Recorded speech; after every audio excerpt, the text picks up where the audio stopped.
Hello everyone and welcome back to my channel. I am so excited for today's video. We have a lot of great things to cover. So let's jump right into it.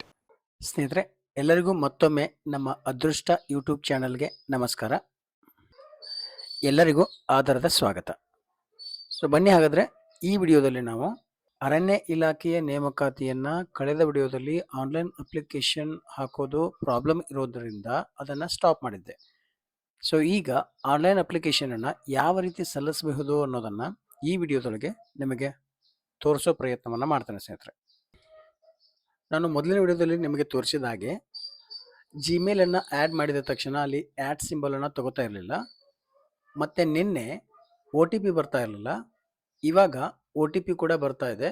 ಮೇಲನ್ನು ಕೂಡ ಕರೆಕ್ಟಾಗಿ ತಗೋತಾ ಇದೆ. ಅಪ್ಲಿಕೇಶನನ್ನು ಇವತ್ತು ನಾವು submit ಮಾಡೋಕ್ಕೆ ಪ್ರಯತ್ನ ಮಾಡೋಣ. ಹಾಗಾದರೆ ನೀವೀಗ ಸ್ಕ್ರೀನಲ್ಲಿ ನೋಡ್ತಾ ಇರುವಂತೆ ಕರ್ನಾಟಕ ಅರಣ್ಯ ಇಲಾಖೆ ನೇಮಕಾತಿ, ಇದು ಫಾರೆಸ್ಟ್ ವಾಚರ್ಸ್ ಬೃಹತ್ ನೇಮಕಾತಿಯಾಗಿದೆ. ಇದು ಬಹಳ ದಿನಗಳ ನಂತರ ಫಾರೆಸ್ಟ್ ನೇಮಕಾತಿ ನಡೀತಾ ಇದೆ. ಲಿಖಿತ ಪರೀಕ್ಷೆ ಇಲ್ಲ. ಇದು ಈಗಾಗಲೇ ನಿಮಗೆ ಮೊದಲನೇ ವಿಡಿಯೋದಲ್ಲಿ ಹೇಳಿದ್ದೇನೆ. ಈಗ ನಾವು ಅಪ್ಲಿಕೇಶನನ್ನು ಯಾವ ರೀತಿ ಹಾಕಬಹುದು ಅನ್ನೋದನ್ನು ನೋಡೋಣ. ಹಾಗಾದರೆ ಮೊದಲಿಗೆ ಬ್ರೌಸರನ್ನು ಓಪನ್ ಮಾಡಿದ ತಕ್ಷಣ ನಮ್ಮ ವೆಬ್ಸೈಟ್ಗೆ ಬಂದಿದ್ದೀವಿ. ನೀವು ಇದನ್ನು ಡೈರೆಕ್ಟಾಗಿ ನಮ್ಮ ವಿಡಿಯೋದ ಡಿಸ್ಕ್ರಿಪ್ಷನ್ನಿಂದ ಲಿಂಕನ್ನು ಪಡ್ಕೋಬಹುದು. ಹಾಗೂ ಅಲ್ಲಿ ವ್ಯಾಲಿಡ್ ಅಫಿಷಿಯಲ್ ಲಿಂಕನ್ನು ಹಾಕಿದ್ದೀನಿ, ನಮ್ಮ ವೆಬ್ಸೈಟನ್ನು ಕೂಡ ಹಾಕಿದ್ದೀನಿ. ಅಲ್ಲಿಂದ ನೀವು ಇಲ್ಲಿಗೆ ರೀಚ್ ಆಗಬಹುದು. ಸೊ ಈಗ ನಾವು ಅಪ್ಲಿಕೇಶನ್ ಮೇಲೆ ಕ್ಲಿಕ್ ಮಾಡಿದಾಗ ಈ ರೀತಿಯಾಗಿ ಲೋಡ್ ಆಗುತ್ತೆ. ಈ ರೀತಿ ನಮಗೆ ಕನೆಕ್ಷನ್ ಇಂಟರಪ್ಷನ್ಸ್ ಕೂಡ ಆಗಬಹುದು, ಬಟ್ ಅದು ಓಪನ್ ಆಗುತ್ತೆ. ನಾವೀಗ ರಿಜಿಸ್ಟ್ರೇಷನ್ ಮೇಲೆ ಕ್ಲಿಕ್ ಮಾಡಿದಾಗ name, date of birth, gender, Aadhaar card number, mobile number, mail ID confirmation ಮಾಡಿ ಸಬ್ಮಿಟನ್ನು ಕ್ಲಿಕ್ ಮಾಡ್ತೇವೆ. ನೋಡ್ತಾ ಇದ್ದೀರಿ ಇಲ್ಲಿ ಎಲ್ಲ ಡಾಟಾನ ಆ್ಯಡ್ ಮಾಡಿದ್ದೀನಿ. ಇವಾಗ ಸಬ್ಮಿಟ್ ಮೇಲೆ ಕ್ಲಿಕ್ ಮಾಡ್ತಾ ಇದ್ದೇನೆ. ಸಬ್ಮಿಟ್ ಮೇಲೆ ಕ್ಲಿಕ್ ಮಾಡಿದಾಗ ಸ್ವಲ್ಪ ಲೋಡ್ ಆಗ್ತಾ ಇದೆ. ಇಲ್ಲಿ ಲೋಡ್ ಆಗಿ ಈ ರೀತಿಯಾಗಿ ರಿಜಿಸ್ಟ್ರೇಷನ್ ಸಕ್ಸಸ್ಫುಲ್ ಆಗಿದೆ, ನಿಮ್ಮ ಡೇಟ್ ಆಫ್ ಬರ್ತ್ ಇದೆಲ್ಲವನ್ನು ತೋರಿಸುತ್ತೆ. ಇದು ನಮಗೆ ಮೊಬೈಲ್ಗೆ ಕೂಡ ಮೆಸೇಜ್ ಬರುತ್ತೆ ಅನಿಸುತ್ತೆ. ನಿಮ್ಮ ಅಪ್ಲಿಕೇಶನ್ ರಿಜಿಸ್ಟ್ರೇಷನ್ ಆದ ನಂತರ ನಿಮ್ಮ ಮೊಬೈಲ್ಗೆ ರಿಜಿಸ್ಟ್ರೇಷನ್ ID ಬರುತ್ತೆ. ಸೊ ಅದನ್ನು ನೀವು ಇಲ್ಲಿ ಎಂಟರ್ ಮಾಡಿ, ಡೇಟ್ ಆಫ್ ಬರ್ತನ್ನು ಎಂಟರ್ ಮಾಡಿ, ಲಾಗಿನ್ ಮೇಲೆ ಕ್ಲಿಕ್ ಮಾಡೋಣ. ಮತ್ತೆ ನಿಮ್ಮ ಮೊಬೈಲ್ಗೆ ಒಂದು OTP ಬರುತ್ತೆ ಸ್ನೇಹಿತರೆ. ಸೊ ನಾವೀಗ OTPಯನ್ನು ಎಂಟರ್ ಮಾಡೋಣ. ದೆನ್ OTP ಎಂಟರ್ ಮಾಡಿದ ಮೇಲೆ ಈ ರೀತಿಯಾಗಿ ಓಪನ್ ಆಗ್ತಾ ಇದೆ. ನನ್ನ ಕಮೆಂಟ್ಸ್ನಲ್ಲಿ ಒಂದಿಷ್ಟು ಜನ ಕೇಳಿದ್ರಿ HK ನಾನ್ HK ಯಾವ ರೀತಿ ಅರ್ಜಿಯನ್ನು ಸಲ್ಲಿಸಬಹುದು ಅಂತ. ಇಲ್ಲಿ ಕೇಳ್ತಾ ಇದೆ ನೋಡಿ, ನೀವು HK ಅಂತ ಕನ್ಸಿಡರ್ ಮಾಡಿ ಅರ್ಜಿ ಕಂಟಿನ್ಯೂ ಮಾಡಿದ್ರೆ HK ಅಂತ ಕನ್ಸಿಡರ್ ಆಗುತ್ತೆ, ನಾನ್ HK ಅಂತ ಕನ್ಸಿಡರ್ ಮಾಡಿದ್ರೆ ನಾನ್ HK ಇಲ್ಲಿ ಕನ್ಸಿಡರ್ ಆಗುತ್ತೆ. ಸೊ ನಾನೀಗ ನಾನ್ HK ಕನ್ಸಿಡರ್ ಮಾಡಿ ಅಪ್ಲಿಕೇಶನನ್ನು ಕಂಟಿನ್ಯೂ ಮಾಡ್ತೇನೆ. ಕಂಟಿನ್ಯೂ ಅಂತ ಕ್ಲಿಕ್ ಮಾಡಿದಾಗ ಯಾವ ಸರ್ಕಲ್ಗೆ ನೀವು ಅರ್ಜಿಯನ್ನು ಸಲ್ಲಿಸ್ತೀರಿ ಅನ್ನೋ ಒಂದು ಡೀಟೇಲ್ಸನ್ನು ಕೇಳುತ್ತೆ. ಇಲ್ಲಿ ಯಾವುದಾದ್ರೂ ಒಂದು ನಿಮಗೆ ಇಂಟ್ರೆಸ್ಟಿಂಗ್ ಇರೋ, ನೀವು ಸಲ್ಲಿಸಬೇಕು ಅಂತ ಇರೋ ಸರ್ಕಲನ್ನು ಸೆಲೆಕ್ಟ್ ಮಾಡಿಕೊಂಡು ಅರ್ಜಿಯನ್ನು ಸಲ್ಲಿಸೋಕ್ಕಿಂತ ಮುಂಚೆ ನೋಟಿಫಿಕೇಶನನ್ನು ಡೀಟೇಲ್ ಆಗಿ ನೋಡ್ಕೊಳ್ಳಿ. ಇಲ್ಲಿ ಡೌನ್ಲೋಡ್ ಅಂತ ಕ್ಲಿಕ್ ಮಾಡಿದಾಗ ನೋಟಿಫಿಕೇಶನ್ ಕಾಪಿ ಈ ರೀತಿ ಓಪನ್ ಆಗುತ್ತೆ.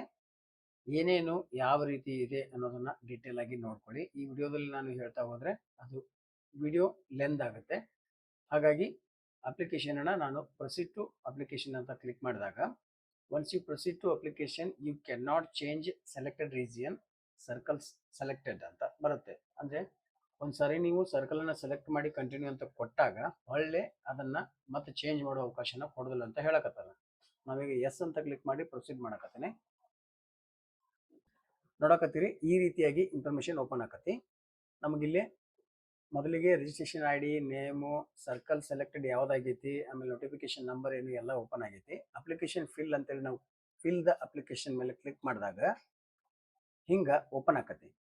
ಓಪನ್ ಆದಾಗ ನಾವು ಎಲ್ಲ ಡಾಟಾನು ಇಲ್ಲಿ ಎಂಟರ್ ಮಾಡ್ಕೋಬೇಕಾಕತಿ.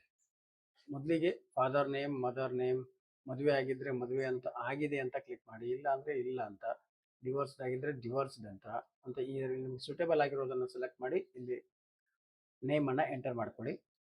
ನಿಮ್ಮ ಅಡ್ರೆಸ್ಸನ್ನು ಕರೆಕ್ಟಾಗಿ ಎಂಟರ್ ಮಾಡ್ಕೊಳ್ಳಿ. ಸ್ಟೇಟು, ಡಿಸ್ಟ್ರಿಕ್ಟು, ತಾಲೂಕು, ಪಿನ್ ಕೋಡು ಸೇಮ್ ಪರ್ಮನೆಂಟ್ ಅಡ್ರೆಸ್ಸು ಆಮೇಲೆ ಪ್ರೆಸೆಂಟ್ ಅಡ್ರೆಸ್ಸು ಸೇಮ್ ಇದ್ದರೆ ಎಸ್ ಅಂತ ಕ್ಲಿಕ್ ಮಾಡಿ, ಇಲ್ಲಾಂದರೆ ನೋ ಅಂತ ಹಾಕಿ ನಿಮ್ಮ ಈಗ ಪ್ರೆಸೆಂಟ್ ಯಾವುದಿದೆ ಪರ್ಮನೆಂಟ್ ಯಾವುದಿದೆ ಅನ್ನೋದನ್ನು ಎಂಟ್ರಿ ಮಾಡ್ಕೋಬಹುದು. ನ್ಯಾಷನಾಲಿಟಿ ಒಂದೇ ಇರೋದು, ಅದು ಇಂಡಿಯನ್ ಅಂತ ಸೆಲೆಕ್ಟ್ ಮಾಡ್ಕೋಬೇಕು. ನಾವಿಲ್ಲಿ ಫೋಟೋ ಮತ್ತು ಸಿಗ್ನೇಚರನ್ನು ಅಪ್ಲೋಡ್ ಮಾಡ್ಕೋಬೇಕಾಗತ್ತೆ. ಇಲ್ಲಿ ನಿಮ್ಮ ಫೋಟೋ 100 KB ಒಳಗಡೆ ಇರಬೇಕು. JPG or JPEG or JPJ format ಮಾತ್ರ ಅಲೋ ಆಗುತ್ತೆ. ಸಿಗ್ನೇಚರ್ 50 KB ಒಳಗಡೆ ಇರಬೇಕಾಗುತ್ತೆ. ಈಗ ನೆಕ್ಸ್ಟ್ ಅಂತ ಕ್ಲಿಕ್ ಮಾಡೋಣ. ಇಲ್ಲಿ ನೋಡಕತ್ತೀರಿ, ಪರ್ಸನಲ್ ಇನ್ಫಾರ್ಮೇಶನ್ ಫಿಲ್ ಮಾಡಿವಿ. ಈಗ ಕ್ವಾಲಿಫಿಕೇಶನ್ ಡೀಟೇಲ್ಸ್ ಅಲ್ಲಿ ಇದ್ದೀವಿ. ಈಗ reservation, documents upload, preview and submit ಅಂತ ಲಾಸ್ಟ್ ಸ್ಟೆಪ್ ಅಲ್ಲಿ ಇದೆ. ಈಗ ನಾವು ಈ ಎಲ್ಲ ಓಪನ್ ಯೂನಿವರ್ಸಿಟಿ ಆಗಿರಲಿ, ಈ ಎಲ್ಲಾನು ಯಾವ್ದ್ರಲ್ಲಿ ನಿಮಗೆ ಸೂಟೇಬಲ್ ಆಗಿದೆ ಅದನ್ನ ಒಂದು ಸೆಲೆಕ್ಟ್ ಮಾಡ್ಕೊಳ್ಳಿ. ಆಮೇಲೆ ಪಾಸಿಂಗ್ ಡೇಟು, ರಿಜಿಸ್ಟರ್ ನಂಬರು, ಯಾವ ಕ್ಲಾಸಲ್ಲಿ ಪಾಸ್ ಆಗಿದೆ, ಮ್ಯಾಕ್ಸಿಮಮ್ ಮಾರ್ಕ್ಸ್ ಎಷ್ಟು, ತಗೊಂಡಿರೋದೆಷ್ಟು, ಪರ್ಸೆಂಟೇಜ್ ಎಷ್ಟಾಗಿದೆ, ಈ ಎಲ್ಲ ಇನ್ಫಾರ್ಮೇಶನ್ ಫಿಲ್ ಮಾಡಿ. ಈಗ ಸ್ಕ್ರೀನ್ ಅಲ್ಲಿ ನೋಡ್ತಾ ಇರುವಂತೆ ಎಲ್ಲ ಡಾಟಾನು ಫಿಲ್ ಮಾಡಲಾಗಿದೆ ಮತ್ತು ಸೇವ್ ಅಂಡ್ ನೆಕ್ಸ್ಟ್ ಆಪ್ಷನ್ ಮೇಲೆ ಕ್ಲಿಕ್ ಮಾಡಿದಾಗ ಮತ್ತೆ ಒಂದು ಎರರ್ ಕಾಣ್ತಾ ಇದೆ. ನಾವೀಗ ಈ ಅಪ್ಲಿಕೇಶನ್ನ ಫುಲ್ ಪ್ರೋಸೆಸ್ ತೋರಿಸಬೇಕು ಅಂದರೂ ಕೂಡ ಇಲ್ಲಿ ಕ್ವಾಲಿಫಿಕೇಶನ್ ಡೀಟೇಲ್ಸ್ ಫಿಲ್ ಮಾಡಿದೆ ನೆಕ್ಸ್ಟ್ ಹೋಗೋಕೆ ಸಾಧ್ಯ ಇಲ್ಲ.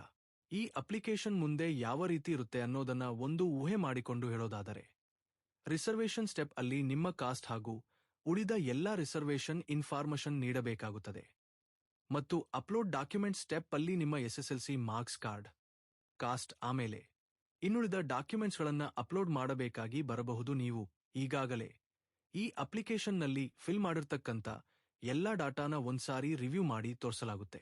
ಒಂದು ವೇಳೆ ನೀವು ಫಿಲ್ ಮಾಡಿದ ಡಾಟಾ ಎಲ್ಲಾನು ಕರೆಕ್ಟ್ ಆಗಿದ್ರೆ ಸಬ್ಮಿಟ್ ಆಪ್ಷನ್ ಮೇಲೆ ಕ್ಲಿಕ್ ಮಾಡಿ ನೆಕ್ಸ್ಟ್ ಪೇಮೆಂಟ್ ಸ್ಟೆಪ್ಗೆ ಮೂವ್ ಆಗುತ್ತೆ. ನೀವು ಪೇಮೆಂಟ್ ಕಂಪ್ಲೀಟ್ ಮಾಡಿದ ತಕ್ಷಣ ನಿಮಗೆ ಈ ಅಪ್ಲಿಕೇಶನ್ ಫೈನಲ್ ಪ್ರಿಂಟ್ಔಟ್ ಅನ್ನ ನೀಡಲಾಗುತ್ತೆ. ಇದು ಈ ಅಪ್ಲಿಕೇಶನ್ನ ಫುಲ್ ಪ್ರೋಸೆಸ್ ಆಗಿರುತ್ತೆ.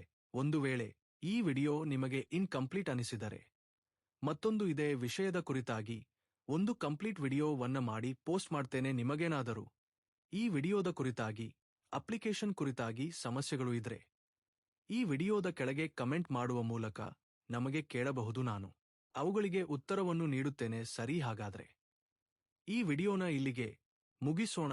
ಮುಂದಿನ ವಿಡಿಯೋದಲ್ಲಿ ಹೊಸ ಮಾಹಿತಿಯೊಂದಿಗೆ ನಿಮ್ಮ ಮುಂದೆ ಬರ್ತೇನೆ. ನಮಸ್ಕಾರ.